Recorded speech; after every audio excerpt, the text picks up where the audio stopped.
السلام علیکم ناظرین، کیا حال ہے؟ امید کرتا ہوں کہ آپ سب خیریت سے ہوں گے۔ آج آپ کو میں ایک ڈرامہ نمک حرام کے بارے میں بتانے جا رہا ہوں، جس کا ایپیسوڈ فرسٹ ہے۔ اس کے بارے میں آپ کو بتاؤں گا کہ اس پکچر میں عمران اشرف اپنا ہیپی برتھ ڈے خود منا رہے ہیں، اور یہ ایک ایز اے ملازم اس ڈرامے میں رول کر رہے ہیں۔ اور آپ کو بتاؤں گا آگے کہ یہ ملازمت کیا کرتے ہیں، کیا کام کرتے ہیں، کس کے ساتھ کرتے ہیں۔ اور فی الحال آپ کو یہ بتانا چاہ رہا ہوں کہ یہ ایک اکیلے روم میں کھڑے ہیں، اپنا ہیپی برتھ ڈے خود منا رہے ہیں، اور اچانک سے پتہ نہیں اسے کیا ہوتا ہے، انہیں ایسا خیال آتا ہے، انہیں غصہ ایک دم آ جاتا ہے۔ اس کے بعد یہ اپنا جو کیک ہوتا ہے اسے اٹھا کے پھینک دیتے ہیں اتنے غصے میں۔ پھر یہ بچوں کے لیے بلونز وغیرہ لے کے جاتے ہیں، کیونکہ یہ اکیلے ہوتے ہیں، تو ان کی فیملی ایک خود کی تو ہے نہیں، بٹ یہ ہے کہ یہ غریبوں کے ساتھ رہتا ہے، تو انہیں پیار کرتا ہے، اور ان کے ساتھ اپنی دکھ سکھ سب کچھ ان کے ساتھ شیئر کرتا ہے۔ اور یہ اب جھوپڑی والوں کے پاس آ گیا، ان کا جو گھر کے ساتھ جھوپڑی رہے ہیں غریبوں کی، ان وہیں پہ آتا ہے بچوں کے پاس، انہیں غبارے وغیرہ دیتا ہے، اور ان کے جو غریب گھر کے جو بڑے ہوتے ہیں وہ اپنی حیثیت کے مطابق کیک بنا کے آتے ہیں، انہیں یاد ہوتا ہے کہ ان کا برتھ ڈے ہے، تو وہ کیک کاٹتے ہیں، اور مرید صاحب خود انہیں اپنے ہاتھوں سے کیک کھلاتے ہیں۔ اس کے بعد انہیں ایک دم سے خیال آ جاتا ہے، انہیں اپنی پچھلی یادیں یاد آ جاتی ہیں کہ اس کے باپ نے کیا کیا تھا، اس کی ماں کے ساتھ کیا ہوا تھا۔ اور یہاں پہ ایک لمبی سوچ ہے، اور اس کی بہت لمبی سٹوری ہے، میں آگے چل کے آپ کو بتاتا ہوں۔ اس کے بعد نماز کا وقت ہو جاتا ہے، لوگ نماز پڑھتے ہیں، اور جہاں پہ مرید کام کرتا ہے وہاں کے رہنے والے جس میں سارہ خان ہیں، وہ بھی رہتی ہیں اس گھر میں۔ وہ جو وہاں پہ کام کرتے ہیں وہاں اس کا جو مالک ہے اس کی بیٹی ہیں سارہ خان، وہ نماز ادا کرتی ہیں۔ اس کے بعد عمران اشرف صبح اٹھتا ہے، کھانا بناتا ہے، اپنا ناشتہ تیار کرتا ہے، ناشتے کے بعد وہ اپنی ڈیوٹی کے لیے تیار ہو کے جا رہا ہے، ٹھیک ہے جی۔ اس کے بعد یہ ان کا جو مالک ہے جس کے پاس وہ کام کرتا ہے یہ آ گیا ہے۔ یہاں پہ مرید صاحب خود اپنی چھتری لے کے ان کے اوپر کھڑے ہیں، وہ انہیں بتا رہے ہیں کہ بھئی یہ کام کیوں نہیں ہو رہا ہے، ایک پراپرٹی کا مسئلہ ہوتا ہے، وہ خود آتے ہیں اور یہ کہتے ہیں بھئی اتنا کیوں لیٹ کر رہے ہو، تو یہ سارا کام نا جو اس کا مالک ہوتا ہے وہ مرید کو دے کے چلا جاتا ہے۔ مرید اس کا ان سب لوگوں کی جھوپڑیاں خالی کرواتا ہے۔ مرید جہاں پہ کام کرتا ہے اس کے گھر میں سب سے نیک پرہیز جو رول ادا کرتی ہیں وہ ہے سارہ خان، ٹھیک ہے، جن کا نام اس ڈرامے میں اسما بیگم رکھا گیا ہے۔ وہ روزانہ اس خاتون کے پاس آتی ہیں، معمول کے مطابق بیان سنتی ہیں، اس کے بعد مسئلے مسائل ہوتے ہیں وہ پوچھتی ہیں، بتاتی ہیں۔ اس کے بعد پھر واپس جب گھر جانے لگتی ہیں تو ایک گاڑی والا ان کے سامنے سے گزرتا ہے، اور اسما بیگم کو گاڑی کے نیچے دینے والا تھا کہ اتنے میں مرید خود آیا، اسے بچانے لگا، اس کا ہاتھ پکڑا، تو سارا کو بہت برا لگا، بٹ یہ ہے کہ اسے پھر گاڑی میں بٹھایا اور اسے گھر لے کے گیا۔ جیسے گھر پہنچتا ہے کہ ان کی بہن آئی ہوئی ہوتی ہیں، وہ ساتھ بیٹھ کے کھانا کھاتے ہیں، اور اتنے میں ایک خوشخبری ملتی ہے کہ وہ اپنی بیٹی اسما کی شادی کرا رہے ہیں، تو اس میں وہ ساتھ ایک میز پہ بیٹھتے ہیں، کھانا کھا رہے ہوتے ہیں، اور یہ ڈسکس کر رہے ہوتے ہیں ان کی شادی کیسے کرنی ہے، کس طرح سے کرنی ہے، اور یہ شادی 2 دنوں کے بعد ہو رہی ہوتی ہے۔ اتنے میں کھانا ختم ہو جاتا ہے اور وہ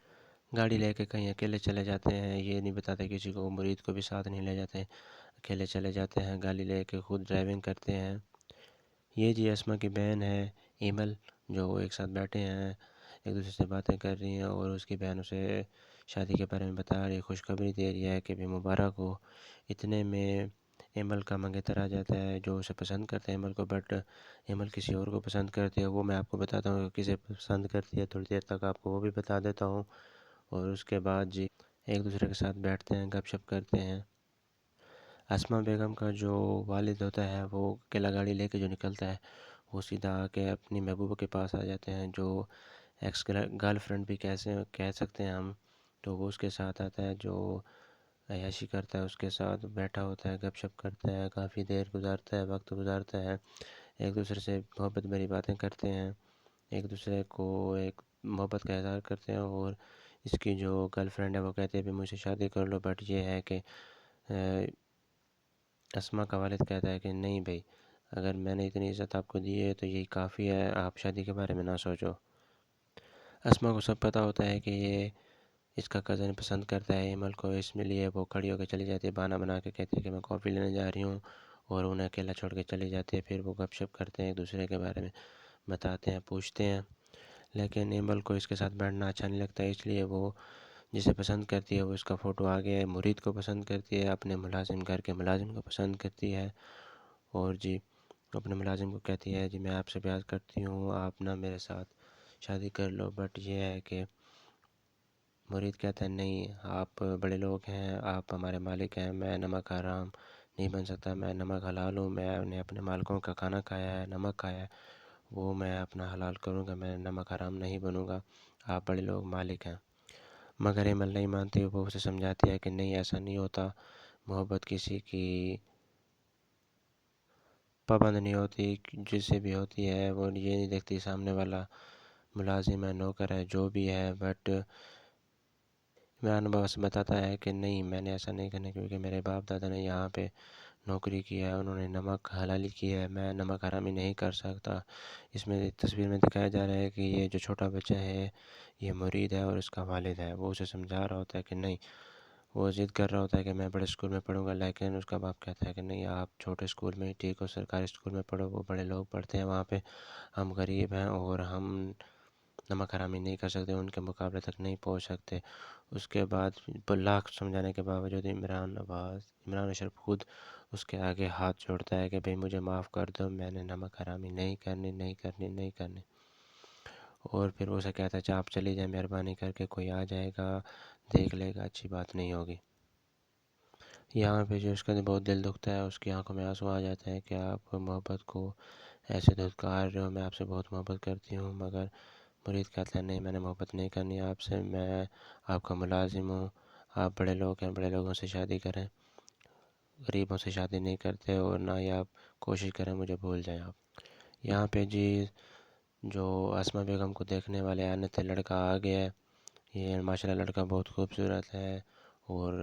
بخوبی رشتہ طے ہو جاتا ہے۔ اسما بیگم آتی ہیں اور وہ ان کے جو میاں ہوتے ہیں وہ کھڑے ہو جاتے ہیں اور وہ دونوں ساتھ بیٹھتے ہیں، بہت خوش ہوتے ہیں۔ مرید اچانک سے جیسے چائے لے کے آتا ہے اس دولہے کے شرٹ پہ پھینک دیتا ہے اور شرٹ گندی ہو جاتی ہے، وہ اس کی معذرت کرتا ہے اپنے مالک سے اور اسے پھر لے جاتا ہے کہ جائے اس کی شرٹ صاف کرے۔ یہ جو اس کی شرٹ صاف کر رہا ہے اور اس کے جو شرٹ پہ داغ لگے ہوئے تھے وہ صاف کر رہے ہیں، اور یہاں پہ ایک بہت ہی اہم بات ہوتی ہے، وہ آپ کو بتاتا ہوں کہ وہ یہ کہتا ہے کہ بھئی یہ نگاہ بڑی بری چیز ہوتی ہے، جس پہ بھی پڑ جاتی ہے اس کا کچھ بھی نہیں رکھتی، اسے تباہ و برباد کر دیتی ہے۔ اور اتنے میں اسے غصہ آ جاتا ہے کہ آپ کیا کہنا چاہ رہے ہو، آپ میری اسما کے بارے میں کیا کہہ رہے ہو۔ اور پھر اس کے بعد جی مرید خود معذرت کرتا ہے، کہتا ہے میں تو مذاق کر رہا تھا، ویسے میرے منہ سے باتیں نکل گئی، میں کچھ بھی بولتا رہتا ہوں، آپ میری باتوں کا برا نہ مننا، میں آپ مجھے معاف کر دیں۔ رشتہ بخوبی ہو جاتا ہے، سب لوگ خوش ہوتے ہیں اور ڈانس وغیرہ ہو رہا ہوتا ہے، سب تالیاں بجا رہے ہوتے ہیں۔ یہاں پہ جی ہر ایک کو ڈانس کرنا ہوتا ہے، اتنی دیر میں مرید آ جاتا ہے اور مرید کو کہتے ہیں کہ آپ بھی آؤ ڈانس کرو، مگر جب سب لوگ اس کے آس پاس گھیرا ڈالتے ہیں تو مرید کو پسینہ آنے لگ جاتا ہے، اس کی پچھلے یادیں یاد آنے لگ جاتی ہیں جو اس کے ساتھ گزرتی ہے، اس کے ماں باپ کے ساتھ، تو اسے یاد آنے لگتی ہے، اس پسینہ آ جاتا ہے۔ سب لوگ اس کے پاس گھیرا ڈال دیتے ہیں اور اتنے میں وہ سب کو دیکھ کے خوش دیکھ کے اور اسے اپنی جب فیملی کی یاد آتی ہے تو وہ اتنی بڑی زور سے چیخ مارتا ہے کہ سب لوگ ڈر جاتے ہیں۔ اور اگر آپ میرے چینل پر نیو ہیں تو آپ پلیز میرے چینل کو سبسکرائب کر دینا اور میری ویڈیو کو لائک کریں اور کمنٹ کریں، اور مزید ویڈیوز کے لیے میرے بیل آئیکن کو دبا کے رکھیں تاکہ آپ کو آنے والے ویڈیوز ملتے رہیں۔